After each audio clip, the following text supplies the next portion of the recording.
क्या हो अगर मैं ये कहूँ कि हॉलीवुड मूवीज का बजट और इंडिया की मूवीज का बजट सेम टू सेम ही होता है। हॉलीवुड का 3000 करोड़ और इंडिया का 300-700 करोड़ वो ऑलमोस्ट सेम ही होता है। लेकिन कैसे? दिमाग में सवाल तो पैदा जरूर होता होगा। ठीक है, आज की इस वीडियो में आपके दिमाग का एक बहुत बड़ा सवाल का जवाब मिलने वाला है। बहुत सारे लोग ये बोलते हैं कि हॉलीवुड की जो मूवी होती है उनके जो बजट 3000 करोड़ 4000 करोड़ होते हैं, इसकी वजह से उसकी जो क्वालिटी है, उसका जो VFX है, उसकी जो प्रोडक्शन है वो बहुत बढ़िया लगता है, इसलिए वो बहुत ही ग्रेट बनती है। और इंडिया के अंदर 300 करोड़ 400 करोड़ 500-700 करोड़ अगर बजट नहीं है उतना मूवीज के लिए, इसलिए इंडिया की मूवी उतनी हॉलीवुड लेवल नहीं हो पाती। लेकिन क्या हो अगर मैं ये कहूँ कि ये सब झूठ है और हॉलीवुड मूवीज का बजट और इंडिया की मूवीज का बजट सेम टू सेम ही होता है अप्रोक्सीमेटली। चौंक गए ना? वीडियो देखो और ज्यादा चौंक जाओगे। तो हेलो फ्रेंड्स, मैं हूं रोनी और आप सभी का स्वागत है एक और वीडियो में। तो देखो, सबसे पहला तो सवाल कि आपके दिमाग में हर बार ये घूमता रहता है कि आज से 10 साल 15 साल पहले की मूवीज के जो VFX थे वो बहुत ही लार्जर देन लाइफ थे, बहुत ही बेस्ट VFX हुआ करते थे। और भाई ऐसे ऐसे VFX वाली मूवीज बन चुकी है आज से 10-15 साल पहले जैसे कि आज तक नहीं बनी, और अभी तो बनाने में पसीना छूट जाता है। ठीक है, तो इतनी टेक्नोलॉजी एडवांस हो चुकी है, इतना सारा प्रोग्रेस कर लिया फिल्म इंडस्ट्री ने, लेकिन फिर भी आज के टाइम पर जो VFX है वो आज से 10-15 साल पहले जो मूवीज बनी है उसके टक्कर का क्यों नहीं बन पाता, या फिर उतना बढ़िया VFX उन लोगों ने उस टाइम पर कैसे अचीव किया और अब ये क्यों मुमकिन नहीं है। अब जो हॉलीवुड की मूवीज है, सुपर हीरो मूवीज है, उसके अंदर जो VFX है वो मतलब ठीक ठाक निकलता है या फिर एकदम बेकार ही निकलता है। ऐसा क्यों है, इसका क्या रीजन है? तो देखो, सबसे पहले जो फैक्ट की बात समझने वाली है कि उस टाइम पर VFX हैवी मूवीज बहुत ही कम बनती थी।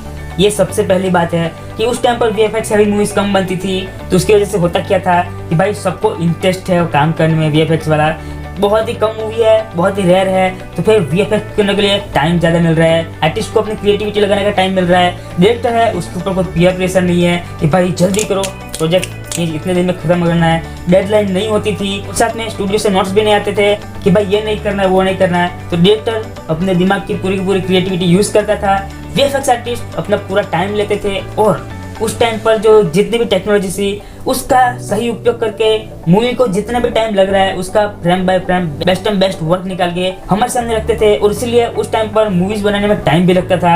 आज के टाइम पर नहीं कि भाई ये 4-5 महीने मूवी बन गई या फिर 1 साल में मूवी बन गई, टाइम लगता था। ठीक है, और इसलिए उस टाइम पर वो लोग ये क्वालिटी अचीव कर पाए थे। और अभी के टाइम पर देख लो भाई, स्टूडियो से नोट्स आ रहे हैं, डेडलाइन से पहले काम खत्म नहीं हो रहा है, डेडलाइन से 1 रात पहले ही काम खत्म हो पा रहा है। VFX आर्टिस्ट के ऊपर इतना प्रेशर है, उन लोगों को भी वो काम बोझ लगने लगता है। पहले के टाइम पर VFX आर्टिस्ट लोग के लिए या फिर डायरेक्टर के लिए एक प्रोजेक्ट है वो पूजा हुआ करती थी, उसका एक आर्ट, उनकी एक पैशन हुआ करता था। लेकिन अब भाई इतने सारे प्रोजेक्ट्स है, इतना सारा प्रेशर है, इतना सारा डेडलाइन है कि उनको भाई जैसे जैसे काम चलाओ काम करके निकलना है भाई। और बस स्टूडियो को भी वही चाहिए, क्वालिटी का ही तेल लेने भाई, मूवीज पे मूवीज निकालो, सीरीज पे सीरीज निकालो, और उसी के प्रेशर के चलते भाई काम और VFX सब कुछ बिगड़ता है। और इसीलिए अब ना ये जो VFX वाली जो अचीवमेंट है वो उतना नहीं हो पा रहा है पहले के मुकाबले, और अभी VFX उतना हाई पॉइंट है भी नहीं, एकदम कॉमन चीज हो चुका है। ठीक है, अभी पूरी की पूरी फिल्म इंडस्ट्री में, और इसलिए VFX के ऊपर कोई इतना एक्स्ट्रा ध्यान देता ही नहीं है भाई। ठीक है, एक आधा ऐसी मूवी निकल आती है साल में जो कि भाई किसी डायरेक्टर का पैशन हो, उसने अपनी पूरी क्रिएटिविटी लगाई हो, पूरा टाइम दिया हो, और वो मूवी बेस्ट निकल के भी आती है। लेकिन भाई बाकी जो नॉर्मल मूवीज है या फिर सुपर हीरोज मूवीज जो कि भेड़ बकरियों की चाल में चल रहे हैं भाई, उनकी VFX इसीलिए खराब है क्योंकि भाई उनको परवाह ही नहीं है, उनको बेस्ट बनाना ही नहीं है, उनको काम चलाने लायक बनाना है भाई। आप देखो, समझ लो, बात खत्म। और बहुत सारे लोग ये भी कहते हैं कि भाई हॉलीवुड मूवीज के अंदर बजट ज़्यादा होता है, इसलिए उनकी जो मूवीज है वो बेस्ट होती है, इसलिए उनकी मूवीज बढ़िया होती है। जो कि हमने स्टार्टिंग में सवाल लिया था कि भाई हॉलीवुड मूवीज का बजट जाता है इसलिए उनकी जो मूवीज है वो बहुत बढ़िया होती है, तो भाई ये बहुत बड़ा झूठ है। कैसे? मैं अब भी साबित करता हूँ। ठीक है, अब देखो, सबसे पहले एक एग्जांपल लेते हैं। मान लो एक माँ है, उसके 2 बेटे हैं। ठीक है, 2 भाई है, एक है वो अमेरिका में काम करता है और एक है वो इंडिया में काम करता है। अमेरिका वाला जो लड़का है उसकी सैलरी अप्रोक्सीमेटली $1350 है, यानी कि इंडिया के अंदर अप्रोक्सीमेटली 1 लाख रुपीज। और वहीं पे इंडिया के अंदर जो दूसरा बेटा रहता है उसकी सैलरी 80,000 है। ठीक है, लेकिन वहीं पर US में जो लड़का है उसके खाने का, पीने का, राशन का, घर का और ओवरऑल जो खर्चा है वो 60,000 लग जाता है। और वहीं पे इंडिया के अंदर जो लड़का है उसका भी खाने का, पीने का, मतलब ओवरऑल जो खर्चा निकलता है वो 40,000 निकल जाता है। ठीक है, तो एट ऑफ द डे उनके पास कितना पैसा बच रहा है? 40,000 ही ना। तो कहने का मतलब अमेरिका में सैलरी ज्यादा है लेकिन वहाँ पे खर्चा भी ज्यादा है, और वहीं पर इंडिया के अंदर सैलरी उतनी नहीं है लेकिन उस हिसाब से खर्चा भी उतना नहीं है। तो सब के सब है तो वही के वही, अगर आप वहाँ पे कमा के यहाँ पे ला के खाते हो तो फिर वो फर्क पड़ जाता है। लेकिन वहीं पे रहना है, वहीं पे खाना है, वहीं पे सब कुछ करना है, तो फिर वो इंडिया के अंदर और यहाँ पे अंदर बहुत ज़्यादा कुछ फर्क नहीं होता। और सेम यही पॉइंट लागू होता है इंडियन मूवीज और हॉलीवुड मूवीज के बीच में कि सेम वैसे ही हॉलीवुड मूवीज के अंदर बजट ज़्यादा है, 3000 करोड़ 4000 करोड़, लेकिन वहीं पर उनके एक्टर्स की फीस देख लो, वहाँ पे वीएफएक्स आर्टिस्ट की फीस देख लो, दूसरे इंस्ट्रूमेंट के रेंट्स देख लो, या फिर ओवरऑल जो भी प्रोडक्शन का खर्चा होता है वो भी उस हिसाब से ज़्यादा होता है और इसीलिए वहाँ पे बजट ज़्यादा होता है। और सेम वहीं पर उसके कंपेरिजन में इंडिया की बात करें, इंडिया का बजट 700 करोड़ है तो यहाँ पर एक्टर्स की फीस भी कम है, हॉलीवुड के मुकाबले बात कर रहा हूँ। जो रेंट है वो भी कम है, जो लेबर खर्चे है वो भी कम है, प्रोडक्शन हाउस का भी खर्चा कम है, ओवरऑल खर्चा कम है, ठीक है।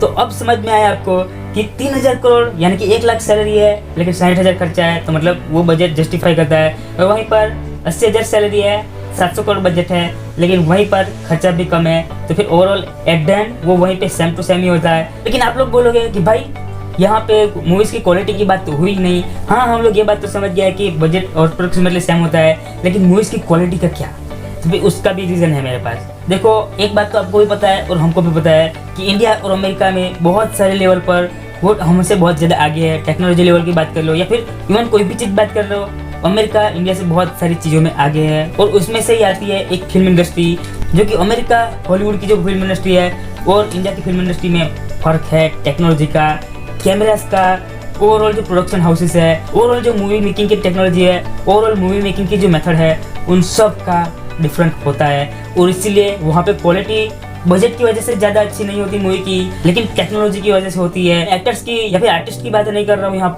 पर मैं बात कर रहा हूँ ओवरऑल प्रोडक्शन की, ओवरऑल जो इंस्ट्रूमेंट होते हैं उन सब चीज़ की बात कर रहा हूँ, जो बिहाइंड द सीन होता है उनकी बात कर रहा हूँ। तो उसके अंदर फ़र्क है इंडिया के अंदर और हॉलीवुड के अंदर, और इसीलिए मूवीज़ की क्वालिटी में भी फ़र्क हो रहा है, ठीक है। और अभी इंडिया की मूवी जो अपने आप को इम्प्रूव कर रही है वो हॉलीवुड से ही सीख रही है, हॉलीवुड से ही जो नई नई टेक्नोलॉजी वो इंडिया के अंदर मूवी मेकिंग में ला रही है, और इसी वजह से इंडिया की मूवीज़ भी अब क्वालिटी बढ़ा रही है अपना, ठीक है। तो आई होप आप समझ गए होंगे कि बजट ज़्यादा होने से मूवीज़ बढ़िया नहीं बनती, बल्कि टेक्नोलॉजी की वजह से, क्रिएटिविटी की वजह से और डायरेक्टर के विजन की वजह से मूवी ग्रेट बनती है। वरना 700 करोड़ की आदिपुरुष बहुत ही बेस्ट निकलती होती, और ये जो अभी तुम्बाड़ मूवी रिलीज हुई है उसकी क्वालिटी एकदम घटिया होती। तुम्बाड़ मूवी में कहाँ वीएफएक्स है? अरे ब्रह्मास्त्र में है ना, उसका वीएफएक्स देख लो।